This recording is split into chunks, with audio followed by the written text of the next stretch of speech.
नमस्कार। आज हम भारत के पहले राष्ट्रपति डॉक्टर राजेंद्र प्रसाद जी के जीवन और उनके योगदान पर जो हमारे पास स्रोत सामग्री है उस पर थोड़ी गहराई से बात कर रहे हैं। हाँ। हमारे पास जो जानकारी है वो ऐसा लगता है जैसे उनके जीवन की मुख्य घटनाओं का एक संक्षिप्त सार हो, शायद किसी नोट्स या स्क्रिप्ट से लिया गया है। बिल्कुल। और हमारा इरादा सिर्फ ये नहीं है कि हम तथ्यों को दोहरा दें, बल्कि ये जो सार है इसमें जो गहरे अर्थ छिपे हैं, जो महत्वपूर्ण पहलू हैं, उनको समझने की कोशिश करें।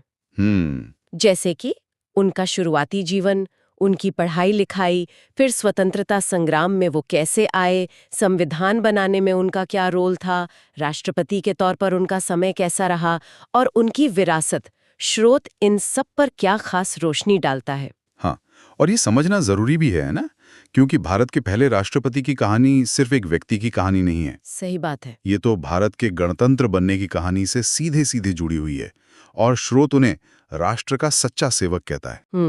तो चलिए देखते हैं कि ये जो टाइटल है इसके पीछे क्या वजह है। ये छोटा सा विवरण हमें क्या सोचने पर मजबूर करता है। तो स्रोत शुरू करता है उनके जन्म से, 3 दिसंबर 1884 बिहार के जीरादेई में।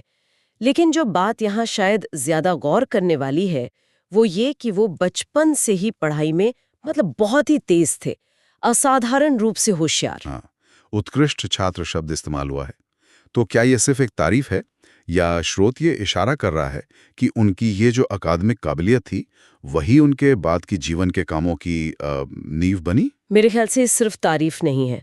देखिए, स्रोत आगे ये भी बताता है कि वो एक बहुत प्रतिभाशाली वकील बने। अच्छा। तो एक बहुत होशियार छात्र का एक सफल वकील बनना, ये उनकी जो सोचने समझने की क्षमता है, तर्क करने की शक्ति है, उसको दिखाता है। बिल्कुल। और यही गुण तो बाद में चाहिए होते हैं ना, जब देश के मुश्किल मसलों को सुलझाना हो और खासकर संविधान जैसा अहम दस्तावेज बनाना हो। तो उनकी ये शुरुआती पढ़ाई की उत्कृष्टता सिर्फ एक रिकॉर्ड नहीं थी, बल्कि उनके आगे के योगदानों का एक संकेत थी, ऐसा मुझे लगता है। दिलचस्प है। कैसे, मतलब शिक्षा और फिर पेशे का अनुभव वो आगे चलकर राष्ट्रीय भूमिकाओं से जुड़ जाता है, लेकिन फिर उनके जीवन में एक बड़ा बदलाव आया। हाँ। स्रोत बताता है कि वो महात्मा गांधी से प्रेरित हुए और स्वतंत्रता आंदोलन में शामिल हो गए। हाँ, और ये प्रेरणा सिर्फ कोई भावनात्मक चीज नहीं थी। सोचिए, एक जमे जमाए वकील के लिए अपना करियर, अपनी सुख सुविधाएं सब छोड़कर एक अनिश्चित रास्ते पर चलना। सही बात है। स्रोत 2 खास आंदोलनों का जिक्र भी करता है जिनमें उनकी भागीदारी रही। एक तो चंपारण सत्याग्रह और दूसरा असहयोग आंदोलन। चंपारण सत्याग्रह, हाँ, वो तो बिहार में नील किसानों के अधिकारों के लिए गांधी जी का भारत में पहला बड़ा अहिंसक प्रयोग था। बिल्कुल। तो उसमें उनकी भागीदारी और भी खास हो जाती है क्योंकि वो खुद बिहार से थे। हाँ, सही। ये दिखाता है कि उनका जुड़ाव सिर्फ राष्ट्रीय स्तर पर नहीं था, बल्कि जमीनी हकीकत से भी था। बिल्कुल। और असहयोग आंदोलन, वो तो ब्रिटिश हुकूमत के खिलाफ एक बहुत बड़ा पूरे देश का अभियान था। हाँ। उसमें शामिल होने का मतलब था सीधे सीधे सत्ता से टकराना। स्रोत ज्यादा डिटेल में तो नहीं जाता, पर अंदाजा लगा सकते हैं कि इन आंदोलनों में उनकी भूमिका सिर्फ वहां होने भर की नहीं रही होगी। एक वकील के तौर पर उनकी जो संगठन बनाने की और तर्क करने की क्षमताएं थीं, वो आंदोलन के लिए जरूर काम आई होंगी। ये एक तरह से त्याग और समर्पण का प्रतीक था। तो क्या हम ये कह सकते हैं कि उनकी वकालत की पृष्ठभूमि और स्वतंत्रता आंदोलन का अनुभव, ये दोनों चीजें मिलकर उन्हें आजादी के बाद की भूमिकाओं के लिए तैयार कर रही थी? हाँ, निश्चित रूप से।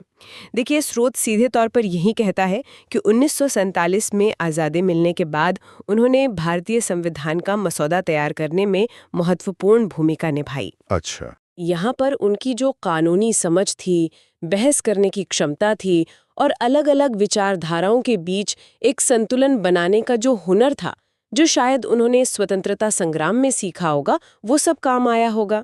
महत्वपूर्ण भूमिका, ये थोड़ा स्पष्ट नहीं है।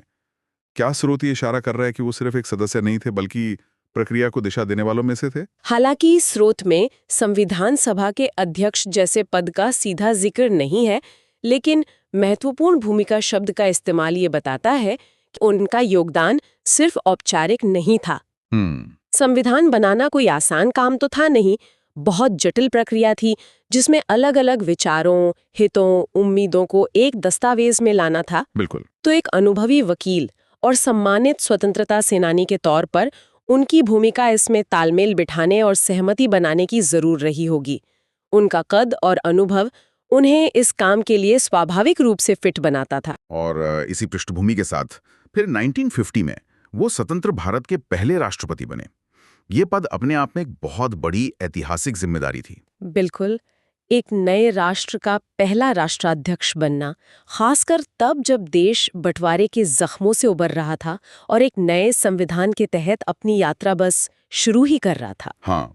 लेकिन यहाँ स्रोत एक और बहुत चौंकाने वाली जानकारी देता है। हाँ, वो ये कि वो इस पद पर 12 साल तक रहे। ये किसी भी भारतीय राष्ट्रपति का अब तक का सबसे लंबा कार्यकाल है। जी हाँ, ये सिर्फ एक तथ्य नहीं है, इसके गहरे मायने हैं। 12 साल, सोचिए, एक बिल्कुल नया लोकतंत्र, उसके शुरुआती सबसे नाजुक दौर में इतनी लंबी अवधि तक राष्ट्राध्यक्ष रहना, ये उस समय के राजनीतिक नेतृत्व का और शायद जनता का भी उनके प्रति गहरे विश्वास और उनकी स्वीकार्यता को दिखाता है। हाँ बिल्कुल, ये स्थिरता का भी प्रतीक है जो उस वक्त भारत के लिए बहुत जरूरी थी। और इससे भी ज्यादा दिलचस्प बात यह है कि स्रोत उनके इतने लंबे और इतने ऊंचे पद पर रहने के साथ साथ उनके व्यक्तित्व के कुछ खास गुणों पर भी जोर देता है। हाँ, सादगी, विनम्रता और कर्तव्य की गहरी भावना। बिल्कुल, और यही कॉम्बिनेशन तो असाधारण है। अक्सर क्या होता है कि सत्ता और लंबा कार्यकाल व्यक्ति को बदल देता है ना। हाँ, अक्सर देखा गया है। उसमें एक खास तरह का शायद कहें दंभ आ जाता है। लेकिन स्रोत के मुताबिक डॉक्टर प्रसाद अपनी जमीन से, अपने मूल्यों से जुड़े रहे। उनकी सादगी सिर्फ उनकी व्यक्तिगत पसंद नहीं थी, बल्कि शायद ये उस दौर के नेतृत्व के आदर्शों का भी प्रतिबिंब थी, जहां पद को सेवा का माध्यम माना जाता था, शक्ति प्रदर्शन का नहीं। तो क्या ये माना जा सकता है कि उनकी ये सादगी और विनम्रता ही उनके इतने लंबे कार्यकाल का एक कारण रही हो? शायद इसी वजह से वो अलग-अलग राजनीतिक गुटों और नेताओं के बीच सर्वमान्य बने रहे। ये एक बहुत प्लॉजिबल व्याख्या है, संभव है। स्रोत सीधे तौर पर तो ऐसा नहीं कहता, लेकिन ये निष्कर्ष निकालना तर्कसंगत लगता है।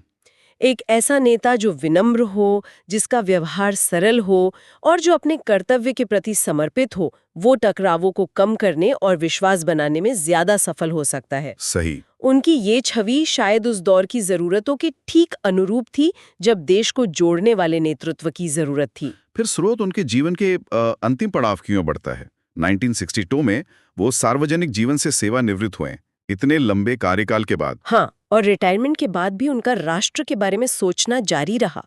स्रोत बताता है कि उन्होंने अपने अंतिम साल पटना में बिताए। अच्छा। और वो लिखने, पढ़ने और शिक्षा को बढ़ावा देने में लगे रहे। ये उनके बौद्धिक रुझान और समाज के प्रति उनके लगातार सरोकार को दिखाता है। पद छोड़ने के बाद भी वो राष्ट्र के सेवक बने रहे, बस भूमिका बदल गई थी। और ये लिखने, पढ़ने और शिक्षा पर उनका जोर उनके शुरुआती जीवन की उत्कृष्ट छात्र वाली छवि से जुड़ता भी है ना? हाँ बिल्कुल, एक तरह से जीवन का चक्र पूरा होने जैसा लगता है। बिल्कुल। और आखिर में शोध बताता है कि 28 फरवरी 1963 को उनका निधन हो गया, लेकिन वो अपने पीछे ईमानदारी, सेवा और देशभक्ति की एक ऐसी विरासत छोड़ गए जो मिट नहीं सकती। और स्रोत का जो समापन वाक्य है, उन्हें राष्ट्र का सच्चा सेवक के रूप में याद किया जाता है, वो अब ज्यादा अर्थपूर्ण लगता है। हाँ, ये सिर्फ एक टाइटल नहीं है, बल्कि उनके पूरे जीवन के सार का निचोड़ है। एक होशियार छात्र से लेकर एक समर्पित स्वतंत्रता सेनानी, संविधान के निर्माता, सबसे लंबे कार्यकाल वाले और साथ ही सबसे विनम्र राष्ट्रपति तक। सही कहा आपने। राष्ट्र का सच्चा सेवक, इस एक वाक्य में उनकी इतनी सारी भूमिकाएं, उनका लंबा कार्यकाल, उनकी बौद्धिक क्षमता, उनका नैतिक आचरण और उनकी गहरी देशभक्ति, सब कुछ समा जाता है। स्रोत भले ही संक्षिप्त हो, छोटा हो, लेकिन ये डॉक्टर राजेंद्र प्रसाद जी की एक बहुत ही साफ, सम्मानजनक और सोचने पर मजबूर करने वाली तस्वीर पेश करता है। ये दिखाता है कि नेतृत्व सिर्फ पद या शक्ति में नहीं होता, बल्कि चरित्र और सेवा भाव में भी होता है। तो इस संक्षिप्त स्रोत सामग्री के विश्लेषण से हमने देखा कि डॉक्टर राजेंद्र प्रसाद जी का जीवन कई परतों वाला था। हाँ। वो सिर्फ भारत के पहले राष्ट्रपति नहीं थे, बल्कि एक ऐसे व्यक्ति थे जिन्होंने शिक्षा, कानून, स्वतंत्रता संग्राम और राष्ट्र निर्माण हर क्षेत्र में अपना गहरा योगदान दिया। और जो बात सबसे ज्यादा उभर कर आती है, वो है विरोधाभासों का संतुलन। हाँ, कैसे? देखिए, सर्वोच्च पद पर सबसे लंबा कार्यकाल और साथ ही व्यक्तिगत जीवन में गहरी सादगी और विनम्रता, ये एक दुर्लभ कॉम्बिनेशन है ना? बिल्कुल। उनका कानूनी ज्ञान और स्वतंत्रता आंदोलन का अनुभव, इन दोनों ने मिलकर उन्हें संविधान निर्माण और फिर राष्ट्रपति पद के लिए बहुत ही खास तरीके से तैयार किया। इस पूरी चर्चा का अगर हम निचोड़ देखें तो स्रोत डॉक्टर राजेंद्र प्रसाद जी को एक ऐसे राष्ट्रनायक के रूप में दिखाता है जिनका महत्व सिर्फ उनके पद या उनके कार्यकाल की लंबाई तक ही सीमित नहीं है, हाँ, बल्कि उनके चरित्र में, उनकी सेवा भावना में और उनके मूल्यों में भी उतना ही है। बिल्कुल। स्रोत हमें सिर्फ ये नहीं बताता कि वो कौन थे और उन्होंने क्या किया, बल्कि ये भी सोचने पर मजबूर करता है कि नेतृत्व कैसा होना चाहिए। उनकी कहानी दिखाती है कि महानता जो है वो दिखावे या आडंबर में नहीं, बल्कि समर्पण और सादगी में भी हो सकती है। और यहीं पर हम अपने श्रोताओं के लिए एक विचार छोड़ सकते हैं। हाँ, जरूर। स्रोत ने उनके सबसे लंबे कार्यकाल और उनकी सादगी व विनम्रता के इस दुर्लभ मेल पर हमारा ध्यान खींचा है। जरा सोचिए, एक बिल्कुल नए नए आजाद हुए देश के सर्वोच्च पद पर 12 साल तक रहना और फिर भी अपनी व्यक्तिगत सादगी और विनम्रता को बनाए रखना। हाँ। नेतृत्व के संदर्भ में ये क्या मायने रखता है? क्या आज के दौर में सत्ता के शिखर पर पहुंचकर भी मूल्यों और सादगी को बनाए रखना संभव है? ये एक बड़ा सवाल है। हाँ, और ये जो कॉम्बिनेशन है, लंबा कार्यकाल और सादगी, ये हमें शक्ति, पद और व्यक्तिगत चरित्र के बीच के रिश्ते के बारे में क्या सिखाता है? इस पर जरूर सोचा जा सकता है। वाकई एक गहरा सवाल है। डॉक्टर प्रसाद जी का जीवन, जैसा कि इस स्रोत में हमें देखने को मिला, हमें नेतृत्व के इन बुनियादी सवालों पर सोचने का एक अच्छा अवसर देता है।